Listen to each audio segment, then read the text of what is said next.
今日講下呢對哈登嘅第5代，因為聽咗好多鞋評人講到呢對鞋都唔係咁好着嘅，咁我都係等特價，差唔多有半價嘅時候先買嚟試啦。咁有啲問題都係啲其他鞋評人講咗呢，都係啱嘅。咁就包括好多人都話佢個面料比較硬啲嘅。咁初着都會覺得係嘅，跟住譬如呢度啦，有膠邊成條圍住啦，有少少似，其實佢嘅設計有少少似 Converse 嗰對 BB 唔知咩嘅一個咁樣嘅可以拆得嘅鞋墊啦。不過其實呢一個鞋墊佢就唔預你拆嘅，佢有膠水黐住嘅。咁就一個咁樣嘅包邊。有啲似 KD12啦，有條咁樣嘅膠圍住，咁佢做得好安全嘅，個剛性係比較大咗少少啦，但係都唔，我覺得都係可以接受，因為其實佢前掌呢度都容易屈曲到，反而你話可能 Kyrie Low 前掌呢度就真係好難屈曲嘅。不過佢 Kyrie Low 咧，佢呢啲弧度做得多啲，變咗你唔使真係屈晒，你先至可以做到個 angle 啦。咁佢呢對就下燈就做得比較平。咁其實佢呢個屈曲點係 OK 嘅，都可以接受。咁我覺得佢最唔好就係佢做得太闊啦，呢度。咁我第一次打呢，其實隻腳喺裏邊係咁跣嚟跣去，磨嚟磨去，磨到起晒水泡嘅。咁佢初着呢，上面呢啲料壓住隻腳都壓得幾實嘅。佢呢啲咁樣嘅一笪笪呢，都有少少硬度。咁就有時你屈嘅時候呢，佢會壓咗落隻腳板度。不過着咗一陣呢，會改善嘅，反而會覺得有啲鬆添。其實有機會可以買細半碼嘅，咁啊可以睇下佢同 Step Back Two，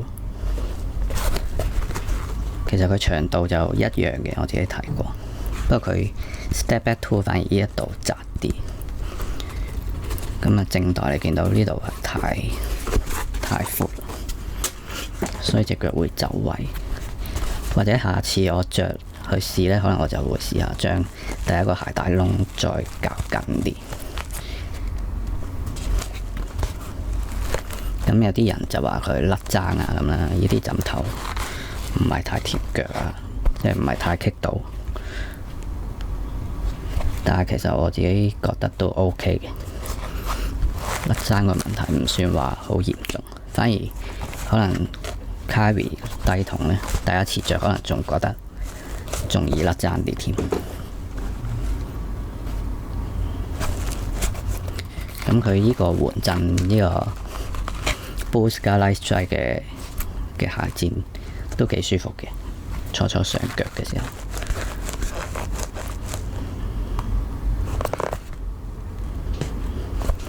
不過佢上面呢就係即係佢直接係嗰個 Boost 嘅物料，上面加咗一塊布咁我唔知佢磨腳磨到起泡嘅原因係咪都係呢一層布，呢一個凹凸嘅位咧。咁我入邊腳趾公同埋其實尾指嗰度都會覺得有磨腳嘅。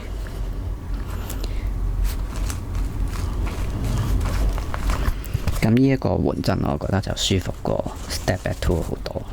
Step Back Two 今代係比較個班做得硬咗少少。咁呢一個 Boost 嘅中底，即係個鞋墊係舒服好多嘅。咁個爪地呢，我都覺得你第一次着呢係會有啲跣，咁磨開咗呢係會好少少。Step Back Two 呢就反而一着就已經都幾爪地，你攞隻手感受下都 feel 到。佢呢隻好似呢一隻膠好似係再抓得實啲，呢一隻呢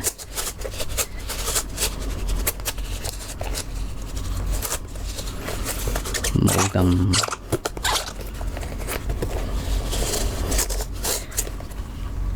相對冇咁有嗰個黏性啦。Step back two 反而好少少。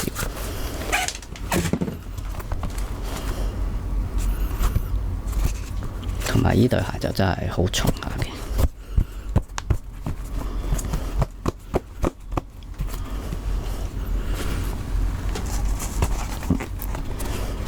咁啊，Airing 4就輕好多。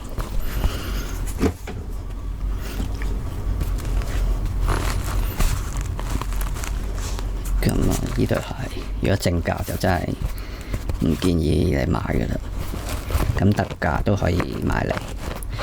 都幾得意嘅個感受，佢一似好似個鞋面係一個前鋒嘅鞋，中鋒鞋咁樣，好高剛性，但係個鞋底就比較貼地啲啦，即係似翻一個後衛鞋嘅鞋底。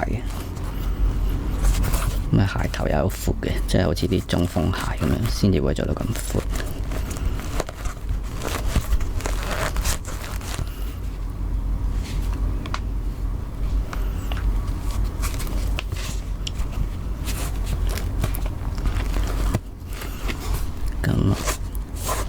咁啊，最高呢個鞋帶窿就其實佢呢條尼龍帶都係練到係最底，但係其實我覺得都冇乜咁嘅需要啦。佢本身隻鞋做到咁硬正，其實你就咁呢度篤個窿扯住，可能已經扯得好實。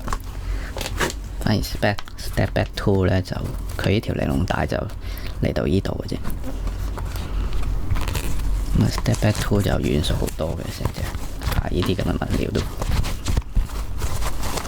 但係其實都唔係一對好嘅鞋嚟嘅，我覺得 Step back two 某啲部分可能正代，我覺得仲做得好啲添。例如佢嘅緩震啦，同埋佢嗰個包裹鎖定，我都覺得正代係好少少。